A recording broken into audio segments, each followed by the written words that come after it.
I wish the team all the best. And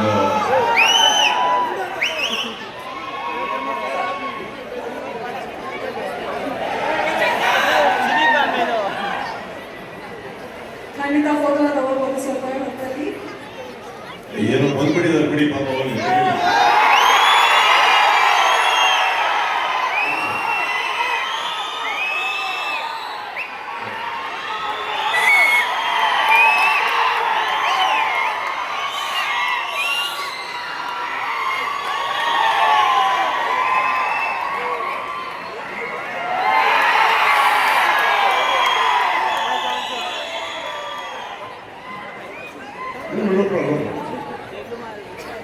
ಮೊದಲನೇದಾಗಿ ಕಾರ್ಯಕ್ರಮದಲ್ಲಿ ಬಹಳ ಖುಷಿಯಾಗಿರೋದ್ರಲ್ಲಿ ತುಂಬ ವರ್ಷಗಳ ನಂತರ ನಮ್ಮ ಕುಮಾರ್